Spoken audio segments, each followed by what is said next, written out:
نام نہاد تعلیمی اداروں میں تعلیم کی آڑ میں فحاشی کو پروموٹ کرنے کا سلسلہ عروج پر۔ جن تعلیمی اداروں میں ہم اپنے بچوں اور بچیوں کو اچھی تربیت اور تعلیم یافتہ بنانے کے لیے بھیجتے ہیں، وہاں ان کو سبق کیا پڑھایا جا رہا ہے اور ان کے کردار کو کس طرح گمراہ کر کے فحاشی کی تربیت دی جا رہی ہے۔ اور افسوس کا مقام یہ ہے کہ مسلم ممالک میں ان درسگاہوں کی مسلسل حوصلہ افزائی کی جا رہی ہے، جن میں ہماری بچیوں کو جسمانی نمائش، بدن کا تھرکنا، غیر مردوں کے سامنے مجرا بھگڑا اور ڈانس کروا کر ہمارا جسم ہماری مرضی والا قانون رائج کرنے کی کوشش کی جا رہی ہے۔ اس پر مزید بات کرتے ہیں، ہمیں جوائن کیا ہے گجرانوالہ سے امیدوار قومی اسمبلی پاکستان نظریاتی پارٹی ارسلان خالد بٹ نے۔ ارسلان بٹ صاحب CNN نیوز میں آپ کو خوش آمدید کہتے ہیں۔ بٹ صاحب بتائیے گا کہ ہمارے تعلیمی اداروں میں ہو کیا رہا ہے اور ہماری نوجوان نسل کو کس سمت لانے کی کوشش کی جا رہی ہے؟ بسم اللہ الرحمن الرحیم۔ سب سے پہلے تو آپ کا شکریہ، CNN نیوز کا شکریہ کہ آپ نے اس ایشو کو اٹھایا اور اس پہ آپ نے بات کی۔ میں اس پہ آپ کو خراج تحسین پیش کرتا ہوں۔ اور دوسرا میں جو اہم مسئلہ ہے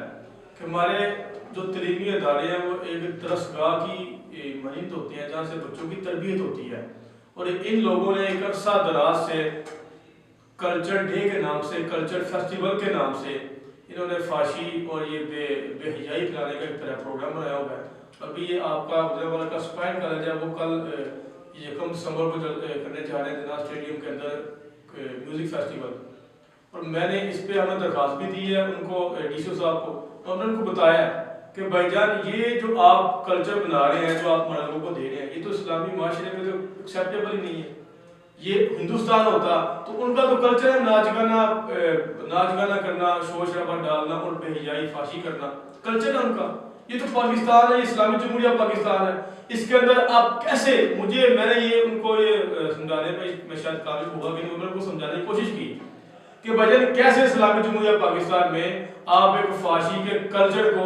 اجازت دے سکتے ہیں، اور آپ کیسے ایک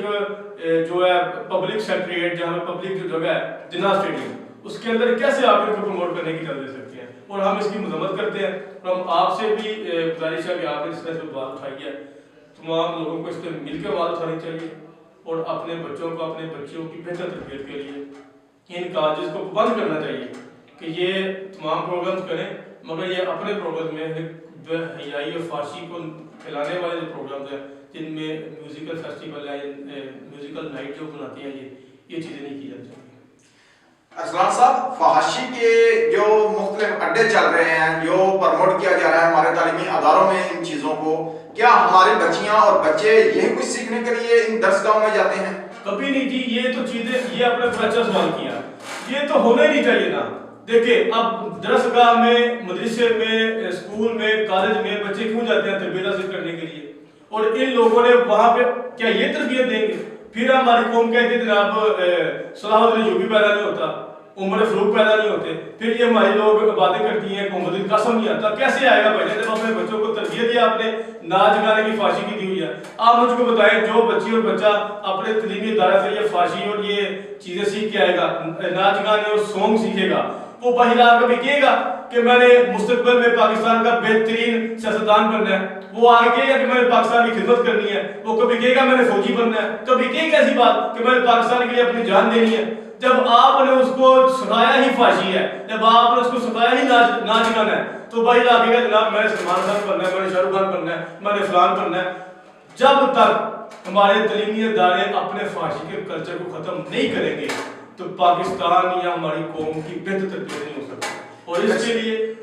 ارسلان صاحب، ہمارے نیشنل ہیرو سینکڑوں کی تعداد میں ہیں۔ آج ہم اپنے تعلیمی اداروں کا وزٹ کر لیں، کسی بھی باشعور لڑکے سے جو سمجھتا ہے کہ میں بہت اچھا اسکول کا برائٹ لڑکا ہوں، میں اسکول کا آئیڈیل اسٹوڈنٹ ہوں، اس سے پوچھ لیں، اپنے نیشنل ہیروز کا پوچھ لیں، انہیں ان کا نہیں پتا۔ انڈین اداکاروں کا پوچھ لیں، وہ فر بتائے گا۔ ہندوؤں کے گلوکار جو ہیں ان کا نام پوچھ لیں، ان کے وہ فر نام بتائے گا۔ وہ ان کی آئیڈیل بنا دیے گئے ہیں۔ وہ دینی دستگاہ جو ہے وہ تو اس وقت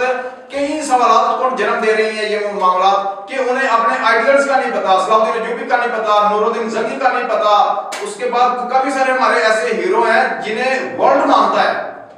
عمر فاروق کا پوچھ لیں ان کا نہیں پتا، یہاں تک کہ قائد اعظم اور علامہ اقبال کا پوچھ لیں انہیں نہیں پتا۔ یہ تعلیمی ادارے ہمارے بچوں کو دے کیا رہے ہیں؟ ہم یہ آپ نے بڑا اچھا پوائنٹ کیا، میں آپ کو بھی سلام پیش کرتا ہوں. میری بات سنیں، جب ہمارے دینی اداروں کے اندر، ہمارے اسکولوں کے اندر، تعلیمی اداروں کے اندر، کالجز کے اندر ہم یورپ کا کلچر لائیں گے، اور آپ کو مزے والی بات بتا تو ہمارا جو قانون ہے پاکستان کے اندر وہ بھی انگریزی قانون ہے. ہم جب تک اپنے قانون کو قرآن و سنت کے تابع نہیں کریں گے، اپنے اداروں کو، تعلیمی اداروں کو قرآن و سنت کے تابع نہیں کریں گے تو معاشرہ کیسے ٹھیک ہوگا؟ اب ہمارے لوگ کرتے کیا، اسکولوں کالجز والے انہوں نے اپنے لوگوں کی اپنے ڈگڈگیاں چلانے کے لیے، اپنی دکانداری چمکانے کے لیے انہوں نے اپنے برانڈ انویسٹر رکھے ہوئے ہیں. وہ کسی بھی طرح سے ہو سکتی ہے، وہ کوئی ساحر علی بگا کو بلا لیتے ہیں، کبھی رات فتح علی خان کو بلا لیتے ہیں. اب جب آپ اپنے لوگوں کو تعلیمی اداروں کے اندر یہ تعلیم دیں گے، گانا کیسے گانا، ناچنا کیسے ہے، ڈانس کیسے کرنا ہے، اس کی ریہرسل کروائیں گے، تو میرے بھائی جان نور الدین زنگی اس قوم میں بھی نہیں آ سکتا، محمد بن قاسم اس قوم میں نہیں آ سکتا، سیدنا عمر فاروق رضی اللہ تعالیٰ عنہ اس قوم میں نہیں آ سکتے. اگر آپ چاہتے ہیں کہ آپ کے بچوں میں، آپ کی قوم میں کوئی نور الدین زنگی پیدا ہو جائے، کوئی محمد بن قاسم پیدا ہو جائے، کوئی صلاح الدین ایوبی پیدا ہو جائے، کوئی سیدنا فاروق اعظم رضی اللہ تعالیٰ عنہ جیسی شخصیت پیدا ہو جائے، تو بھائی جان پھر جو بچوں کی جو تربیت ہے، جس طرح سیدہ فاطمہ الزہرا رضی اللہ تعالیٰ عنہ نے امام حسن حسین کی تھی، ایسی بھی ماؤں کی ضرورت ہے. اور ایسی ماؤں کے بعد ایسی درسگاہوں کی ضرورت ہے جو بچوں کی تعلیم پہ ساتھ ساتھ ان کی تربیت پہ توجہ دے، اور تربیت کی دینی تربیت کریں. اور یہ فاشی پہ جو انہوں نے پروگرامز کیے ہیں، یہ انتہائی قابل سمجھ ہے. تو یہ جو کلچر بلڈ کیا جا رہا ہے بچوں میں، یہ جو ٹرینڈ چلایا جا رہا ہے، جو ٹک ٹاک کی مت میں آ کے لڑکی اور لڑکیاں اپنے جسم کی نمائش کر کے وائرل ہو رہی ہیں، اور زیادہ سے زیادہ فالوور لینے کے لیے، زیادہ سے زیادہ ویورشپ لینے کے لیے وہ اپنے جسم کی نمائش کرنے سے بھی گریز نہیں کرتے. پچھلے دنوں بھی کافی سارے ایسے معاملات سوشل میڈیا پہ آئے کہ کافی ساری لڑکیوں نے اپنی عزت گوائی اور کچھ نے خودکشیاں کر لی. یہ بھی سارا کچھ یہ جو تعلیمی اداروں میں جو انہیں بیس بنائی ان کی جا رہی ہے، جس طریقے سے انہیں موٹیویٹ کر کے ڈانس کروایا جا رہا ہے، یہ اسی کا پیش خیم ہے کہ وہ جب تعلیمی درسگاہوں سے باہر آ کے اپنے گھروں میں بیٹھتی ہیں تب بھی ان کے ہاتھ میں اینڈرائڈ موبائل ہے، اور وہاں پہ وہ اپنے بوائے فرینڈ کے ساتھ سیلفیاں لے رہی ہیں، اسے اپنے ڈسپلے دے رہی ہیں، جسم کی نمائش دکھا رہی ہیں، وہ اسی طرح کی حرکات جو ہیں وہ جنم لے رہی ہیں. تو ہمارے تعلیمی اداروں میں انہیں جب روک دیا جائے گا تو ہماری اس بچی کو، ہماری اس بیٹی کو، ہماری اس بہن کو، ہماری اس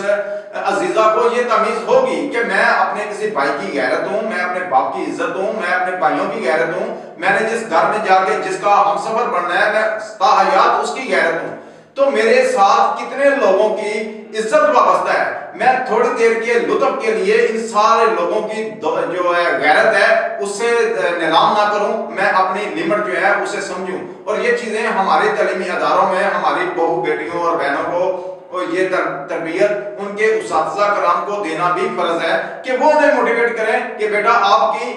لینتھ یہ ہے، آپ کے چلنے کے رولز یہ ہیں، آپ کے بیٹھنے کا سلیقہ یہ ہے، آپ کا بات کرنے کا سلیقہ یہ ہے، یہ آپ کے بیڈ ٹچ ہے، یہ آپ کے گڈ ٹچ ہے. ان چیزوں کی تمیز ٹیچر، فیمیل ٹیچر جو ہیں وہ اپنی اسٹوڈنٹ بچیوں کو بہتر طریقے سے موٹیویٹ کر سکتی ہیں. شاید ماں بھی اس طریقے سے موٹیویٹ نہ کر سکے جس طریقے سے ہماری وومن ٹیچرز جو ہیں وہ اپنی اسٹوڈنٹ بچیوں کو، اگر انہیں وہ اپنی بیٹیاں سمجھتی ہے تو اس کا فرض بنتا ہے کہ وہ موٹیویٹ کریں، وہ انہیں اچھے اور برے کی تمیز سکھائیں. پھر اس طرح کے کافی سارے معاملات جو ہیں وہ روپذیر نہیں ہوں گے، اور ہماری بچیاں ان تعلیمی اداروں سے ایک آئیڈیل سٹیزن بن کے، ایک آئیڈیل ماں بن کے پیدا ہو کے اچھے انسان کی طرح زندگی گزاریں گی اور معاشرے کو بہترین سدھار کی طرف لے کر جائیں گی. جب ہمارے تعلیمی اداروں میں ہی یہ کلچر اپڈیٹ کیا جائے گا اور ہماری بچیاں جو ہے وہ بیرا روی کا شکار ہوں گی اور ٹک ٹاکر بننے کی کوشش کریں گی اور اپنے جو خطوفال ہے وہ نمائش کے طور پر استعمال کریں گی، تو یہ اس قوم کا ستیہ ناش ہو رہا ہے، اس معاشرے کو بگاڑ کی طرف لے کے جا رہی ہیں. یہ صرف اپنا نقصان نہیں کر رہی، وہ اسٹوڈنٹ لڑکے جو اس ملک کا مستقبل جن کے کار کو جن کے ہاتھ میں آنا ہے، جو اس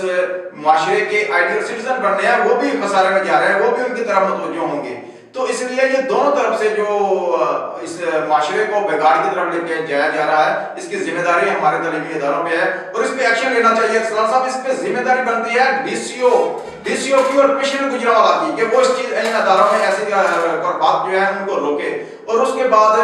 ڈی سی ایڈیو ایجوکیشن یہ ہے یا سی او ایجوکیشن ہے، یہ اس کی ذمہ داری بنتی ہے کہ وہ وزٹ کرے کہ کن تعلیمی اداروں میں کیا کیا ہو رہا ہے، وہ انہیں بین کرے. اور تعلیمی اداروں کا بھی ایک کرائٹیریا ہوتا ہے جس کی طرف ان کی توجہ نہیں ہے. ہر کوئی ایرا گیرا تعلیم کے نام پہ ایک ڈگڈگی لے کے بیٹھ جاتا ہے اور وہ وہاں پہ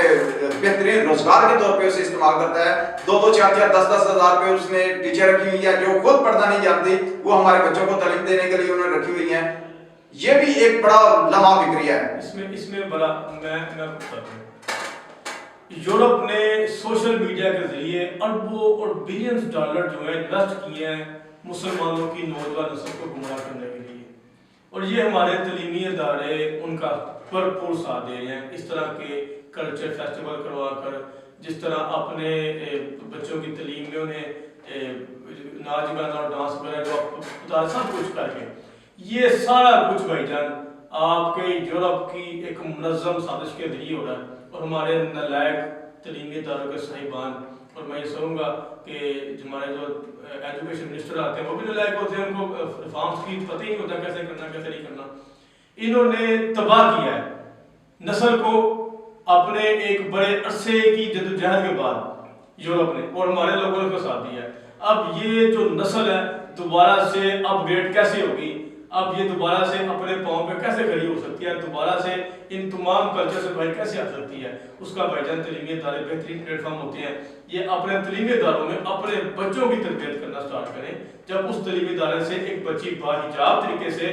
باہر نکلے گی, جب وہ بچی ماں بنے گی تو بہتر بیٹے کی تربیت کرے گی. اب آپ مجھے کہہ رہے تھے ڈی سی او صاحب اور سی پی او صاحب انسپیکشن کرتے رہتے, میں اداروں کے خلاف ہم نہیں بات کرتے, ہم ہمارے چیئرمین صاحب بھی ادارہ مخالف تو ہم بندے ہی نہیں ہیں, ہم تو ادارے دوست لوگ ہیں, ہم اداروں سے دوستی کرتے ہیں. مگر جو ڈی سی او صاحب خود اسی طرح کے کلچر میں پڑھ کے آئے ہیں, وہ کیسے یاد یہ چیزیں ختم کریں گے؟ مجھے بھی تھوڑا ایکسپلین کر دیں آپ بھی. جو ڈی سی او سی پی او صاحب ادھر سے پڑھ کے آئے ہیں تو کیسے ٹھیک کر سکتے ہیں؟ بھائی جان یہ ایک آپ کو عرصہ لگے گا, مگر جدوجہد کرنی ہوگی, کسی کو اس پہ پہل کرنی ہوگی, تعلیمی اداروں کے ماحول کو بہتر کرنا ہوگا, تاکہ وہاں سے جب بچہ نکل کے ڈی سی او سی پی او بنے گا تو بھائی چلو پاکستان کے لیے بہتر ہوگا, پاکستان کے کلچر کے لیے بہتر ہوگا, اور دین اسلام کے لیے بہتر ہوگا. اس لیے فل وقت جو ہماری حکومت ہے اس کو یہ کرنے کی ضرورت ہے کہ تعلیمی اداروں سے پیسہ کلچر اور اس کو پیسے کے لیے بنانے کی بجائے یہ اس طرح کے ریفارمز لائیں, تاکہ یہ اپنے تعلیمی ادارے اپنے مسلک کو, اپنے مذہب کو, اپنے دین کو اپنے لوگوں تک بہترین طریقے سے پہنچانے کا اور اپنے بچوں کی تربیت کرنے کا بہترین ذریعہ بن سکے, تاکہ پاکستان کا جو فیوچر ہے وہ روشن ہو اور جو مستقبل ہے وہ بڑا پرعزم ہو. بہت شکریہ. اسلام بٹ نے ہمیں جوائن کیا تھا گجرانوالہ سے.